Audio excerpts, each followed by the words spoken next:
ओम नमो भगवते वासुदेवाय। ओम नमो भगवते वासुदेवाय। ओम नमो भगवते वासुदेवाय। ओम नमो भगवते वासुदेवाय। ओम नमो भगवते वासुदेवाय। ओम नमो भगवते वासुदेवाय। ओम ज्ञानतिमिरान्धस्य ज्ञानञ्जनशलाकया चक्षुर्मिलितं येन तस्मै श्रीगुरुवे नमः। श्रीचैतन्यमनोभीष्टं स्थापितं येन भूतले स्वयं रूपः कदा मह्यं ददाति स्वपदान्तिकम्। वन्देऽहं श्रीगुरौ श्रीयुतापदकमलं श्रीगुरुन् वैष्णवांश्च श्रीरूपं साग्रजातं सहगणो रघुनाथान्वितं तं सजीवं साद्वैतं सावधूतं परिजनसहितं कृष्णचैतन्यदेवं श्रीराधाकृष्णपादान् सहगणललिता श्रीविशाखान्वितांश्च।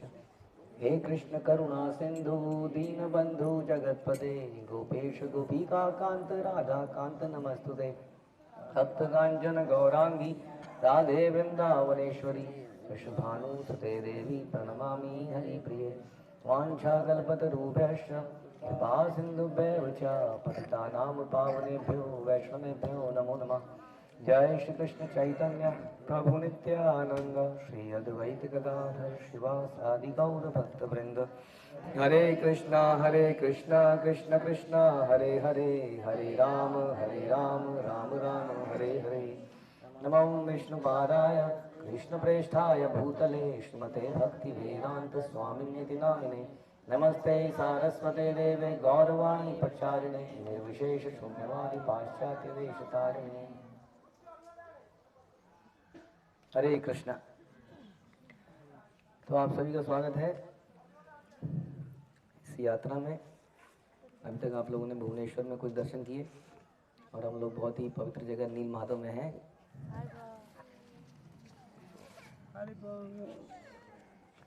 तो प्रभु जी ने हमारा बड़ा हेल्प करी। प्रभु जी ने यहाँ पे खड़े प्रसाद आपको बड़ी सुंदर तरीके से खिलाया, दर्शन कराए। अभी वो कह रहे हैं जाते हुए अच्छे से फिर से दर्शन कर सकते हो और वो भी कुछ यहाँ के बारे में बताएंगे बाद में। तो पहले हम कुछ शुरुआत से चर्चा कर लेते हैं। तो वो हमने आपको एक लेक्चर दिया था जिसमें आपका टेस्ट भी होना था। वो टेस्ट आज होगा आप लोगों का। तो ब्रीफली आपने सुना था जगन्नाथपुरी के बारे में, उसका महत्व हमने सुना था, जगन्नाथपुरी का क्या महत्व है। और यहाँ पर एक विशेष जगह है जैसे हम चर्चा कर ही रहे थे। और उसमें क्या विशेष बात थी कल के लेक्चर में जो आपने सुना रास्ते में? मदद के बारे में अभी तक जो आपने सुना, एक आपने पोएम सुनी, हरि बोल। उसमें सारी कथा बताई गई है जो अभी हम बताएंगे।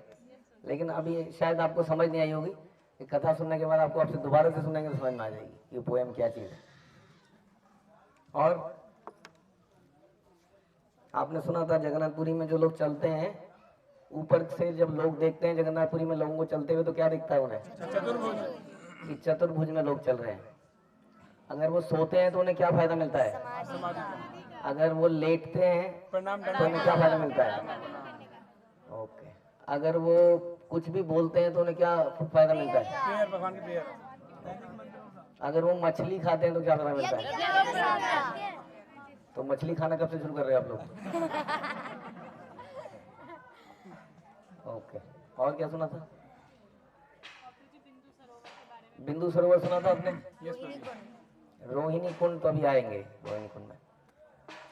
ओके। तो वो पोएम से अगर हम शुरू करें, जैसे कि भगवान का आविर्भाव कैसे हुआ था, ये रूप कैसे मिला था, आपको मालूम है? द्वारका में भगवान की लीलाओं को सुनने के लिए सारी रानियां बड़ी व्याकुल थी। और वो रानियां किसको बोलती हैं?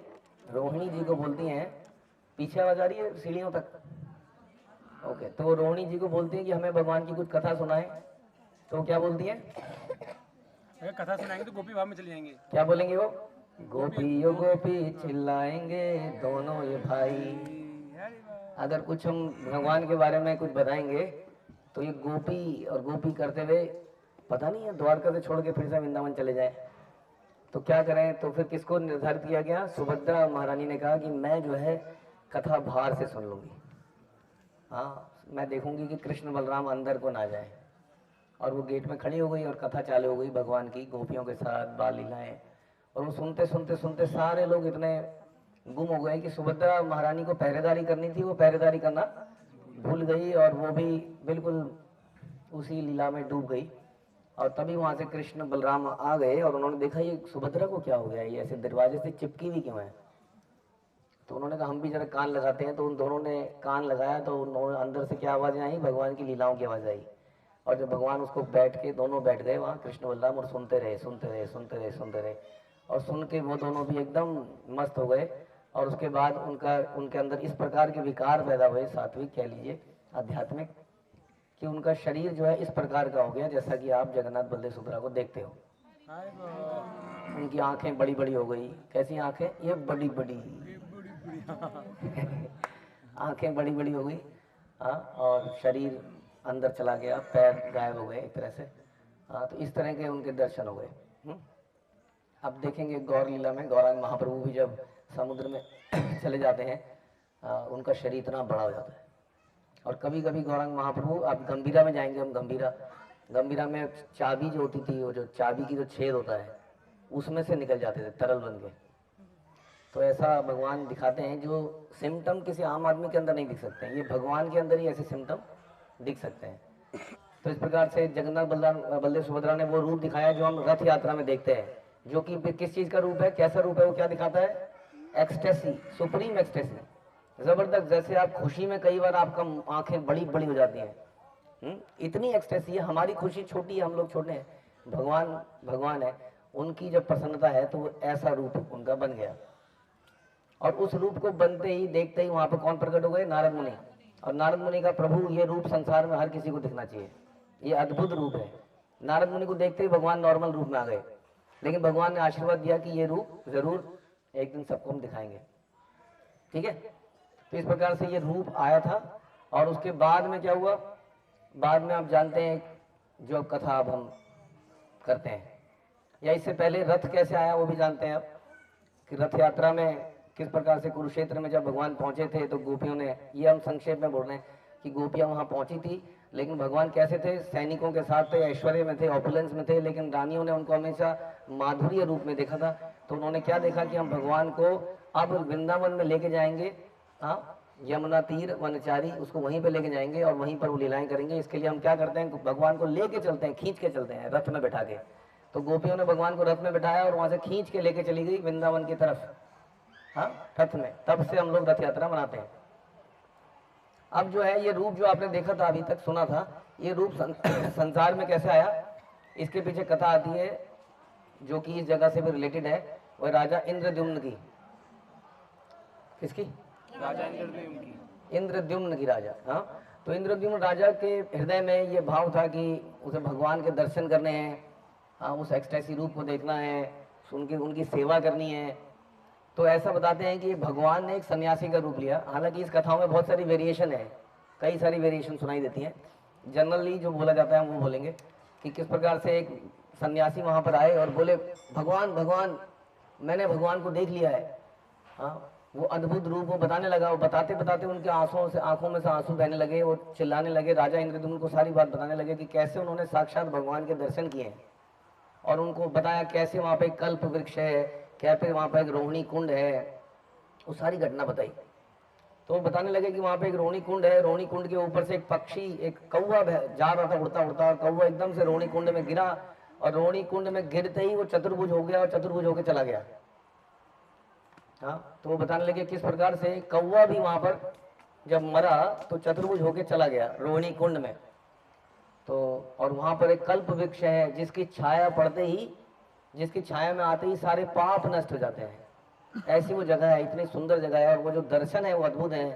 हाँ, कैसे मैं 1 साल तक वहाँ पे रखा, मेरे सारे पाप नष्ट हो गए, मेरा शरीर रोमांचित हो गया, और भगवान मैं और जीवन में कुछ नहीं चाहता हूँ। उन्होंने बहुत कुछ बताया। और राजा सुन के एकदम से, क्योंकि वो राजा जो थे बड़े, जैसे पुराने जमाने में राजा होते थे, राजा ऋषि बड़े भगवान के भक्त हुआ करते थे। हाँ, तो उनका हृदय में इतना प्रेम उमड़ गया कि उनका तुरंत दर्शन करने की इच्छा हुई। तो उन्होंने, कई लोग कहते हैं अपने मंत्री, कई लोग कहते हैं अपने भाई विद्यापति को बोला कि तुम जरा जाइए और आप जाइए और जरा देख के आइए क्या क्या करना है, कैसे जाना है। पूरी व्यवस्था कीजिए। तो विद्यापति उनके बताए अनुसार वहाँ को चल पड़े। अब विद्यापति धीरे धीरे उस जगह में पहुंचे तो घना जंगल था, बताते हैं बहुत ही घना जंगल था, और उसमें चलते गए दूर से उन्हें वो पर्वत दिखा, नीलांचल इसको कहते हैं। नीलांचल विलासाय नित्याय परमात्मा ने जो हम बोलते हैं, वो नीलांचल के ऊपर ही वो मंदिर था नील माधव जी का। तो नीलांचल उन्हें दूर से ही दिखा, दूर से ही उन्हें वो कल्प वृक्ष दिखा जिसके बारे में उन्होंने सुना था। हाँ, लेकिन वो जंगल बड़ा घना था, उस जंगल से वो जा रहे थे, बड़ी कठिनाइयाँ हो रही थी जाते जाते जाते। हाँ, भले घने जंगल में घुस गए, रास्ते में बहुत सारी कठिनाइयाँ आई। हाँ, जैसा कि हमने भी सुना था कि जब हम धाम में जाएंगे, चैतन्य महाप्रभु ने क्या बताया था कि कठिनाइयाँ तो आएंगी, कभी ऐसा नहीं होगा। हम यहाँ पे पिकनिक मनाने थोड़ी आए हैं, हाँ, जो एकदम स्मूथ हमारा विजिट रहेगा। कुछ ना कुछ कष्ट आएंगे जो हम भगवान के लिए प्रसन्नता से झेलेंगे। तो विद्यापति इसी भाव से आगे बढ़ते गए, तभी उन्हें कुछ लोगों की आवाज़ें आई, जो लोग आपस में भगवान की कथाओं की चर्चा कर रहे थे। एक भक्त का स्वभाव होता है, वो जैसे ही जहाँ पर भी भगवान की कथा चल रही होती है सुनता है तो वहीं पर खींचा चला जाता है। तो विद्यापति उसी जगह में खींचे चले गए जहाँ से वो कथाओं की आवाज़ें आ रही थी। और जैसे ही वहाँ पर वो पहुँचे तो उन लोगों ने विद्यापति को देखा, तो विद्यापति को देखते ही उनके हृदय में बड़ा भाव आया कि कोई भगवान का भक्त आया है।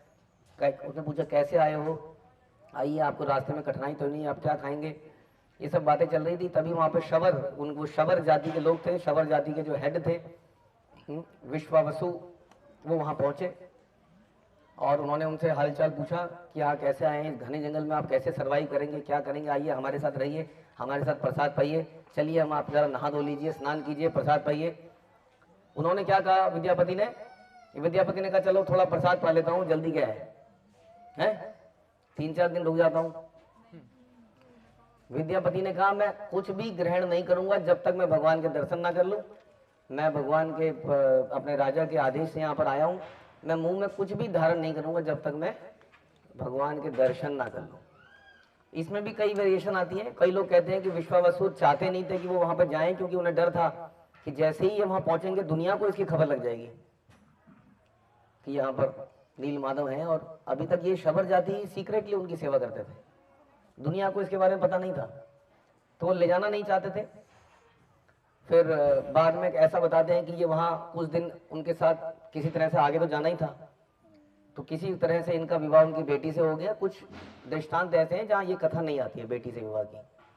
जो भी है, किसी तरीके से विश्वावसु को उन्होंने कॉन्फिडेंस में लिया। लेकिन विश्वावसु एक बात पहले से जानते थे, उनको ये बात पहले ही उन्होंने अपने आचार्यों से, अपने परंपरा से सुनी थी कि भगवान जो है एक दिन अदृश्य हो जाएंगे यहाँ से, उनका एक नया रूप आएगा। तो इस बात से वो हमेशा घबराते थे। लेकिन फिर भी उन्होंने कहा कि अगर भगवान को ऐसा करना है तो कौन रोक सकता है इस चीज को। तो उन्होंने विद्यापति को साथ में ले लिया। कुछ लोग कहते हैं कि उन्होंने आंख में पट्टी बांध के विद्यापति को लेके गए ताकि उसको रास्ता पता न चले और दोबारा ना आ पाए। लेकिन हम सुनते हैं कि वो हाथ में कुछ चने या कुछ गेहूं ले गए और रास्ते में एक गिराते चले गए। कुछ कहानियों में ऐसा नहीं भी आता है। तो इस प्रकार से वो फाइनली, और कुछ कहते हैं कि उनकी पत्नी ने उन्हें ये सजेस्ट किया, जो भी था, किसी तरह से विद्यापति उनके साथ चले गए नील माधव के दर्शन करने। उस रास्ते में गए और उन्होंने वहीं रास्ते में वो रोहिणी कुंड देखा, वो कल्प वृक्ष देखा, और अंत में उन्होंने नील माधव के दर्शन किए। कहते दर्शन करते ही वो एकदम वहीं पर एकदम दंडवत प्रणाम उन्होंने किया। उनके वैसे ही भाव और विकार पैदा हो गए जैसे कि वो सन्यासी बोल रहा था जो कि राजा के सामने आए थे। तो एकदम से उन्होंने नील माधव के दर्शन किए। वो अद्भुत दर्शन थे, जैसे कि आज आपने दर्शन किए।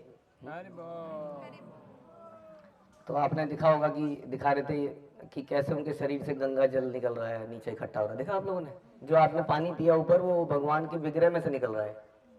देखा ना? जो आपने पानी पिया नील माधव के आगे पिला रहे थे पुजारी जी, अभी जाके दोबारा देख सकते हैं, दोबारा जब जाएंगे तो उनके शरीर में से ही निकल रहा है, वहां नीचे इकट्ठा होता जा रहा है। तो नील माधव के उन्होंने दर्शन किए और दर्शन करके एकदम से वहाँ भगवान की ग्लोरिफिकेशन में बहुत सारे गीत गाने लगे। उन्होंने बहुत कुछ वहाँ प्रेयर्स करी, प्रार्थनाएं करी, पूजा करी। और वहाँ पर विश्वावसु ने उनको एक भगवान का महाप्रसाद खिलाया, जैसे कि दर्शन के बाद आपने अद्भुत महाप्रसाद पाया। कद्दू की चटनी खाई है आपने को लोगों ने कभी? और सरसों की चटनी, क्या कहेंगे वो? सरसों की चटनी, सुकाम, सरसों का, क्या? काशंदी। ओके। तो ऐसा प्रसाद उन्होंने जब पाया तो वो अद्भुत, उनका अंदर से एक उत्तेजना, एकदम से भगवान के लिए भाव पैदा हो गए। उन्होंने कहा ये कहाँ से खिलाया? तब उन्होंने क्या बताया कि इस जगह पर देवी देवता रोज आते हैं और रोज भगवान के लिए बहुत सारा भोग लाते हैं और लगा लगा के चले जाते हैं और हम लोग इसी को पाते हैं। तो देवी देवताओं का भोग लगाया हुआ प्रसाद वो उन्होंने पाया था उस वक्त, तो एकदम से उनको पाके रोमांचित हो गए, हाँ, विद्यापति। और वहां पर उन्होंने अच्छे से दर्शन किए और उसके बाद उन्होंने वहां से विदा ली, क्योंकि अब समय था ये बात सारी राजा को जल्दी से बताना, राजा को ये बात जल्दी से बतानी थी। तो राजा के पास वो गए, लेकिन उनके जाने के बाद पीछे से क्या हुआ? पीछे से भयंकर तूफान आया, बहुत ज्यादा बारिश हुई, इतना भयंकर तूफान आया कि सब जलमग्न हो गया। और बताते हैं तब वहां पर क्या हुआ? नीलमाधव लुप्त हो गए और सारे लोग वहां के जो पुजारी लोग थे लोकल, हाँ, विश्वावसु सबर जाति के सब लोग बड़े चिंतित हो गए, बड़े रोने लगे, उनको बड़ी अटैचमेंट थी भगवान से, हाँ, वो बहुत रोए, क्योंकि आज तक वो भगवान की दिव्य सेवा करते आ रहे थे। सोचिए, एक अद्भुत विग्रह उनकी आप सेवा कर रहे हैं, अचानक से गायब हो जाए और वो जान, एक तरह से जान देने के लिए तैयार हो गए। तभी वहां से आकाशवाणी हुई कि घबराइए मत, जब राजा इंद्रद्युम्न यहाँ पर आएंगे तब मैं एक डिफरेंट रूप में यहाँ पर आऊंगा, तो आप राजा को बुलाइए, राजा को बुलाने का व्यवस्था कीजिए। तो उधर से विद्यापति राजा के पास चले गए थे, हाँ। तो राजा को सारी बात बताई नहीं गई थी, तब तक राजा को ये पता नहीं चला था। तो राजा इतने एक्साइटेड हुए सारी बात सुन के, राजा ने कहा मैं अपनी नगरी को छोड़ के अब मैं, हाँ, उसी जगह में जाऊंगा, उत्कल नगरी में, वहीं पे अपना राज बना लूंगा, वहीं पे रह लूंगा, चलो मेरे को जिसको मेरे साथ चलना है। और सारी प्रजा राजा के साथ चल पड़ी अपना घर बार छोड़कर इस जगह में शिफ्ट होने के लिए। तो बड़ी तैयारी के साथ वो लोग आए, बड़े भाव के साथ राजा आ रहे थे। कहते हैं कि उनको नारद मुनि मिले, नारद मुनि ने उनको गाइड किया कि भगवान मिलेंगे तो तुम क्या करोगे, कैसे करोगे, पूरा उन्हें गुरु बन के उनके साथ आए। उन्होंने कहा कि नारद मुनि आप भी क्यों नहीं हमारे साथ चलते हैं। तो इस प्रकार से हुआ। बताते हैं कि बीच में उन्होंने शिव जी की पूजा करी, उनको ये प्रॉमिस, उनको ये बताया गया कि तुम्हें यहाँ पर 1000 अश्वमेघ यज्ञ करने होंगे, ऐसा ऐसा करना होगा, ये उन्हें गाइडेंस मिली थी यहाँ पर आकर। और तब जो है भगवान तुम्हारे सामने एक डिफरेंट रूप में प्रकट होंगे, ये उन्हें पहले से आइडिया दे दिया गया था। तो वो जैसे ही यहाँ पर नील माधव के दर्शन इस जगह पर आए तो उन्होंने देखा, उन्हें मालूम चला कि ये नील माधव तो अब नहीं रहे। और वो जबरदस्त तरीके से, जो कि जिसको देखने के लिए वो इतने दिन से व्याकुल थे और जिसके लिए इतनी तैयारियां करी गई थी, अब वो नील माधव यहाँ से चले गए थे। तब राजा ने यहाँ पर एकदम से आशाएं छोड़ दी और वो भी लेट के रोने लगे जोर जोर से। और तब उनके सामने फिर से आकाशवाणी हुई कि तुम घबराओ मत, आप यहाँ पे अश्वमेध यज्ञ कीजिए और उस यज्ञ के अंत में मैं तुम्हें एक नए रूप में प्राप्त होऊंगा, दारू रूप में। दारू का मतलब होता है लकड़ी के रूप में मैं तुम्हें प्राप्त होऊंगा। तो इस प्रकार से हम ये भी सुनते हैं कि जो नील माधव हैं वो ब्रह्मा जी के पहले 50 वर्षों तक संसार में रहते हैं और ब्रह्मा जी के रिमेनिंग 50 सालों में कौन रहते हैं? जगन्नाथ बलदेव सुभद्रा। तो इस प्रकार से वो अब जा चुके थे नील माधव। राजा ने यहाँ पर सारे यज्ञ किए, 999 यज्ञ कर दिए थे। 999 यज्ञ करने के बाद अगले दिन क्या होता है कि उन्हें, उनके जो सैनिक थे उनको समुद्र में से लकड़ी के बड़े बड़े पेड़ बहते हुए दिखाई दिए, जिनके ऊपर शंख चक्र गदा पद्म के निशान पड़े हुए थे और बड़ी जबरदस्त खुशबू उसमें से आ रही थी। सबने ये बात राजा को बताई, और यहाँ पर फिर यही डिसाइड हुआ कि ये ही वास्तव में वो वृक्ष हैं जिनसे जो दारू की बात कर रही थी, लकड़ी की बात हो रही थी, जिससे कि भगवान के विग्रह बनने चाहिए। फिर वो यज्ञ संपन्न हुए, लकड़ी को लाया गया, उसकी पूजा पाठ करी गई बड़े भाव से। उसके बाद में अब ये डिस्कस किया कि ये बनाएगा कौन इसको। तब फिर से वहां पर आकाशवाणी होती है कि इसको बनाने के लिए जल्दी एक व्यक्ति आएंगे, इसी तरह से 21 दिन लगेंगे। कोई उसको तंग मत करना, कोई को छेड़ना मत। जब वो बना रहा होगा तो तभी वहां पर कौन आए? विश्वकर्मा आए। और विश्वकर्मा ने कहा मैं इससे बनाऊंगा, लेकिन मेरी शर्त क्या है कि मैं 21 दिन तक बनाऊंगा, लेकिन अंदर कोई नहीं आना चाहिए। अगर अंदर आओगे तो मैं उसी हालत में विग्रह को छोड़ के चला जाऊंगा, कुछ भी अंदर नहीं आना है आपको। तो लकड़ी ली गई और उससे बनाने का कार्य शुरू किया गया और अंदर से रोज आवाजें आती थी, ठक ठक ठक ठक ठक कंटिन्यूसली। लेकिन 15 दिन के बाद आवाजें आनी बंद हो गई। तो उनकी पत्नी ने उनको कहा कि लगता है कि ये बेचारे बूढ़े तो थे ही, ये अब नहीं रहे। हाँ, क्योंकि आवाजें बिल्कुल आने बंद हो गई है। 15 दिन से जिसने खाना ना खाया हो उसने अंदर आने को मना किया है, खाना हम दे नहीं सकते हैं, तो कैसे बचेगा वो। तो उन्होंने कहा कुछ भी हो एक बार जाके देखना ही पड़ेगा। तो जैसे ही उन्होंने दरवाजा खुला तो वहां पर भगवान के अधूरे विग्रह पड़े थे। हाँ, जगन्नाथ जी जिनके पैर नहीं है, जगन्नाथ बलदेव, सुभद्रा जिनके हाथ नहीं है। तो राजा परेशान हो गए कि हमसे बहुत बड़ा अपराध हो गया, ये भगवान के अधूरे विग्रह ही रह गए। और फिर से वो विलाप करने लगे कि विश्वकर्मा चले गए, अब क्या होगा। तब वहां पे आकाशवाणी हुई, ये विग्रह अधूरे नहीं है, यही पूरे संपूर्ण विग्रह है। हाँ, जैसे कि आपने कथा सुनी थी शुरू में कि ये विग्रह कैसे थे, जो कि रोहिणी के कथा सुनने से बने थे, जिसमें उनके हाथ छोटे हो गए थे, अंदर चले गए थे शरीर में। तो इस प्रकार से वो विग्रह उन्होंने देखे और उन्होंने बताया कि ये कंप्लीट विग्रह है, आप इनको इंस्टॉल कीजिए। तो उनको इंस्टॉल करने की बात हुई। नारद जी ने कहा इनको इंस्टॉल करने के लिए कोई साधारण व्यक्ति इन्हें इंस्टॉल नहीं कर सकता, इन्हें इंस्टॉल कौन करेगा, स्वयं ब्रह्मा जी को बुलाइए आप इनकी स्थापना करने के लिए। तो इंद्रद्युम्न राजा ने कहा ठीक है जी, ब्रह्मा जी को बुलाते हैं। तो ब्रह्मा जी को बुलाने के लिए कहाँ गए, ब्रह्मलोक में चले गए। हाँ, आप जानते हैं ब्रह्मा जी का एक दिन कितना होता है ना। अच्छा, जब वो वहां पर पहुंचे तो उन्होंने ब्रह्मा जी से रिक्वेस्ट करी, ब्रह्मा जी ऐसे ऐसे सब नीचे कहानी है, ये सब मुझे विग्रह मिले, उनकी स्थापना करें। ब्रह्मा जी ने कहा आपको मालूम है कितना समय हो चुका है जब से तुम यहाँ आए हो। देवलोक का समय अलग होता है, यहाँ का समय अलग होता है।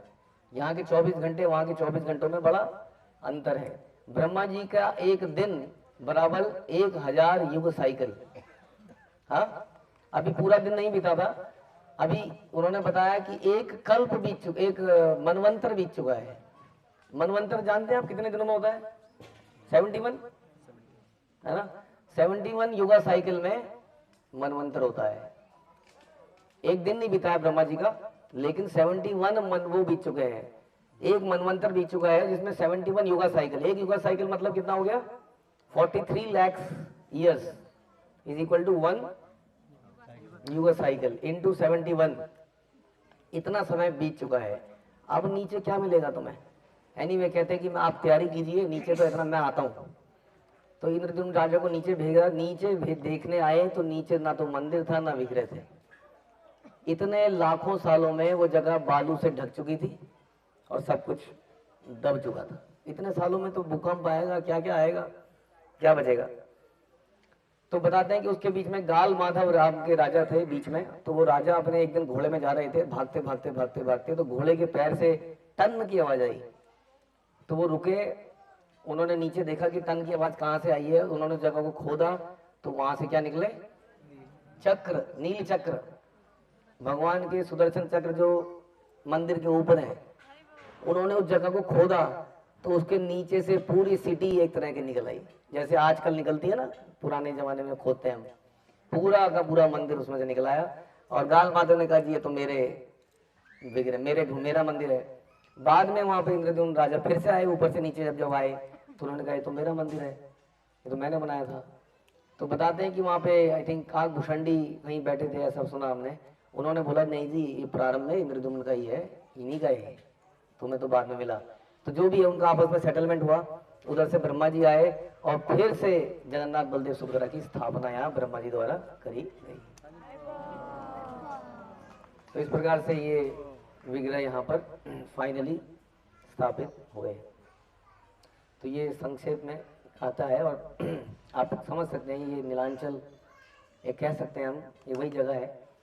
आपको जगह कालांतर में एग्जैक्टली हम स्थापित नहीं कर सकते ये जगह वो है, ये जगह वो है, कौन सी है, लेकिन जैसा आजकल कहा जाता है उसी हिसाब से माना जाता है।